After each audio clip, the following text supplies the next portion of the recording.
Student good study channel में एक बार फिर स्वागत है। आज हम रेडियो फिजिक्स के 32 क्वेश्चन करने जा रहे हैं।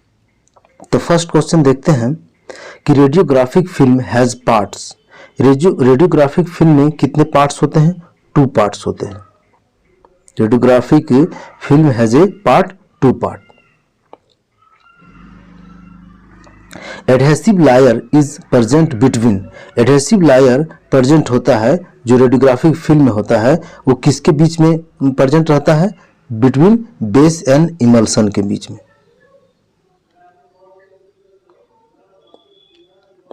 Third question, the thickness of radiographic film is. Radiographic film होता है, उसका थिकनेस कितना होता है? 0.25 mm।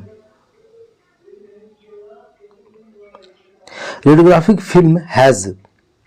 रेडियोग्राफिक फिल्म जो होता है वो सिंगल कोटेड लायर होता है, डबल कोटेड लायर होता है, बोथ होता है, all of the above. All of the above होता है, सिंगल और double coated. Heart of radiographic film. Radiographic film जो होता है उसका हार्ट किसे कहा जाता है? इमल्सन को। The science dealing with properties of matter and energy. उस साइंस को क्या बोलते हैं? Physics. The smallest sub division of an element. कोई भी एलिमेंट का सबसे स्मॉलेस्ट पार्ट क्या होता है? Atom. The electromagnetic radiation travel in vacuum. Electromagnetic radiation जो होता है वो वैक्यूम में ट्रेवल करता है, मतलब बिल्कुल खाली जगह में जिसमें एयर भी नहीं होता है। 9 हुआ, the energy associated with the motion of an object is called kinetic energy. The energy associated with motion, जो एनर्जी गति प्रदान करता है वैसे एनर्जी क्या बोलते हैं? Kinetic energy. 10th हुआ, the material in which the current flow repeatedly is noun is. वैसे मटेरियल जिसके थ्रू करंट फ्लो होता है उसको क्या बोलते हैं? कंडक्टर, जिसको हम फ्यूज कंडक्टर जिसको बोलते हैं, conductor. The substance which does not allow electrons to follow is called. वैसे सब्सटेंस या फिर मटेरियल जो इलेक्ट्रॉन को फॉलो नहीं करने देता है वैसे सब्सटेंस या फिर एप्लिएंट को क्या बोलते हैं? इंसुलेटर। क्या बोलते हैं? Insulator. The visible light consist of. जो लाइट हम लोग देखते हैं वो लाइट कंसिस्ट रखता है 7 कलर्स। कितने कलर रखता है? 7 colour. 13 the glass envelope of X-ray tube is made of. X-ray tube का जो ग्लास इन्वेलप होता है वो किस चीज का बना होता है? बोरोसिलिकेट और पायरेक्स ग्लास, ये दोनों में से किसी एक का बना रहता है, बोरोसिलिकेट या पायरेक्स ग्लास। 14 हुआ, the most of the rotating anode. The most of the rotating anodes revolve with speed of regulation पर मिनट। जो रोटेटिंग एनोड होता है वो कितने पर रेगुलेशन रफ्तार से घूमता है? रेगुलेशन पर मिनट 3000 रेगुलेशन पर मिनट की रफ्तार से रोटेटिंग एनोड रिवॉल्व करता है यानी घूमता है। The penetration of X-ray beam is directly related to selection of KVP. X-ray beam का पेनिट्रेशन डिपेंड करता है केवीपी पर। केवीपी जितना ज्यादा होगा पेनिट्रेशन पावर उतना ही ज्यादा होता है। The area of anode disc on which the bombardment of electron take place. उस एरिया को क्या बोलते हैं? Focus area. फोकस एरिया बोला जाता है। The percentage of amount of heat produce in an X-ray tube is. जब एक्सरे ट्यूब में जब एक्सरे निकलता है तो ओनली 1% एक्सरे निकलता है और 99% हीट जनरेट होता है। 99% हीट, वही लिखता है the percentage of amount of heat produce in X-ray tube is 99% amount heat produce होता है। Which of the following will increase the radiation dose in the patient. इनमें से कौन सा रेडिएशन डोज इंक्रीज हो जाता है? Use of low KVP. यदि केवीपी लो लेंगे और हाई एमएस लेंगे इसमें रेडिएशन डोज बढ़ जाता है। किसका? पेशेंट का। Who has invented computerize tomography, यानी सीटी स्कैन जिसको बोलते हैं, कंप्यूटराइज टोमोग्राफी का इन्वेंशन किसने किया, यानी आविष्कार किसने किया? Godfrey Hounsfield. 20 the normal range of human hearing का नॉर्मल रेंज कितना होता है? 20 to 20,000 HZ, इसको हर्ट्ज बोलते हैं। The filter used in diagnostic X-ray tube are made of, वो फिल्टर जो डायग्नोस्टिक एक्सरे ट्यूब में यूज करते हैं वो फिल्टर किस चीज का बना रहता है? एल्युमिनियम का बना रहता है।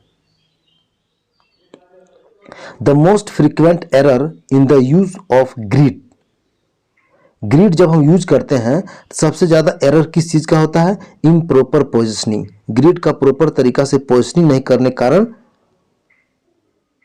एरर आता है।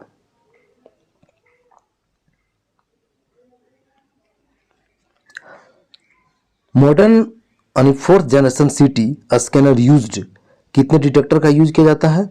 4800 डिटेक्टर्स का यूज किया जाता है। Minimum anode heating capacity for सीटी ट्यूब का मिनिमम यानी कम से कम हीट बर्दाश्त करने की कैपेसिटी कितना होता है? 1 MHU, 1 मेगाहर्ट्ज यूनिट होता है बर्दाश्त करने की क्षमता। Minimum anode heating capacity of spiral CT scan, जो स्पाइरल सीटी स्कैन अभी आ रहा है उसका मिनिमम एनोड हीटिंग कैपेसिटी कितना होता है? 4 megahertz unit. TLD used for personal monitoring in India is, TLD जो यूज करते हैं उसमें कौन सा मटेरियल होता है? CaSO4 और डिस्प्रोसियम, यानी CaSO4 और डिस्प्रोसियम का रेशियो कितना होता है? 3:1 का रेशियो होता है, 3:1। कैल्शियम सल्फेट और dysprosium. The lateral curvature of vertebral column is known as, vertebral column को लेटरल कार्वेचर जो होता है उसको क्या बोलते हैं? स्कोलेसिस बोला जाता है मेडिकल टर्म में।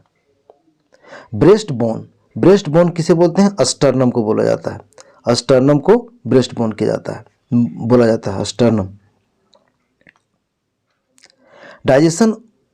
Digestion of protein start from, protein का डाइजेशन कहां से स्टार्ट होता है? स्टोमक से। The suture which join two parietal bone, the suture जो दो पैराइटल बोन को ज्वाइन करता है उसे क्या बोलते हैं? सेजाइटल स्यूचर। क्या बोलते हैं? सेजाइटल स्यूचर। जैसे सपोज दैट इस तरह का स्कल है और बीच का क्या है? सेजाइटल स्यूचर है, और ये आपका क्या है? कोरोनल स्यूचर है, और ये आपका क्या है? लैम्डोइड स्यूचर है। तो यहाँ क्या बोल क्या रहा है? The suture which join two parietal, यानी टू पैराइटल को जो जोड़ता है, जैसे ये पैराइटल हो गया, ये पैराइटल है, ये पैराइटल है, ये दोनों को जोड़ता है स्यूचर को क्या बोलते हैं? Sagittal suture. The fluid containing cavity in the brain is known as, brain में जो कैविटी होता है जिसमें फ्लूइड कंटेन करता है, रखता है, उसे क्या बोलते हैं? वेंट्रिकल्स। वेंट्रिकल कितना होता है? 4, 2 लेटरल वेंट्रिकल होता है, एक थर्ड वेंट्रिकल होता है और एक फोर्थ वेंट्रिकल होता है, यानी 1 2 3 4 वेंट्रिकल होता है। 32 the area where coronal suture and sagittal suture meet is known as fontanelle बोलते हैं, फोंटानली। जैसे सपोज दैट ये स्कल है, ये आपका सेजाइटल स्यूचर है, एक कोरोनल स्यूचर है और ये लैम्डोइड स्यूचर है। तो क्या कह रहा है? द एरिया वेयर कोरोनल स्यूचर, यानी कोरोनल स्यूचर, ये आपका कोरोनल स्यूचर है, एंड सेजाइटल स्यूचर मीट, ये सेजाइटल स्यूचर जो मिटते हैं, तो इस एरिया को क्या बोलते हैं? इस एरिया को बोला जाता है आपका फोंटानली, फोंटानली बोला जाता है।